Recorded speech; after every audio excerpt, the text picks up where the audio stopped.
पिछले 10 साल से इज़राइल और ईरान एक शैडो वॉर में थे।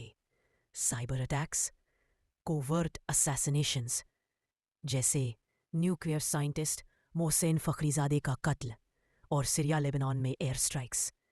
अब ये सब खुला युद्ध बन गया है। ईरान कह रहा है कि वो सिविलियन न्यूक्लियर प्रोग्राम चला रहा है, लेकिन IAEA international atomic energy agency ने कहा है कि ईरान वेपन्स ग्रेड यूरेनियम के बहुत करीब है। इज़राइल के पास खुद न्यूक्लियर आर्सेनल है, लेकिन ऑफिशियली ना कभी माना ना इनकार किया। अमेरिका ओपनली इज़राइल का सपोर्ट कर रहा है, लेकिन ईरान के साथ डायरेक्ट वॉर में उतरना से बच रहा है। रशिया और चाइना ईरान को डिप्लोमेटिकली सपोर्ट करते हैं। अरब देश जैसे सऊदी अरेबिया चाहते हैं कि दोनों साइड ठंडे हो जाएं, क्योंकि उनका खुद का ऑयल मार्केट और स्टेबिलिटी दाव पर है। ईरान ने बेएर शेवा, इज़राइल के एक हॉस्पिटल पर मिसाइल से अटैक किया। इज़राइल के स्ट्राइक से तेहरान और इस्फहान में भी सिविलियन डैमेज हुआ।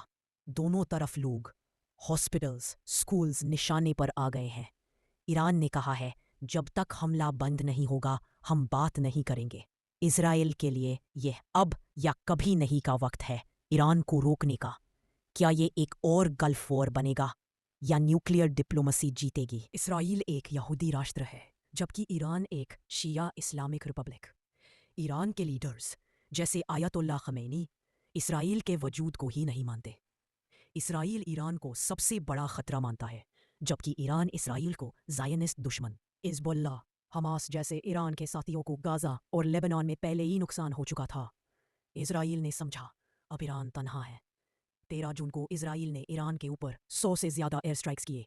Nuclear sites, IRGC headquarters, missile launchers, सब कुछ निशाने पर था। इज़राइल के PM नेतन्याहू ने फैसला किया, अब ईरान के खिलाफ सीधा एक्शन लेना होगा।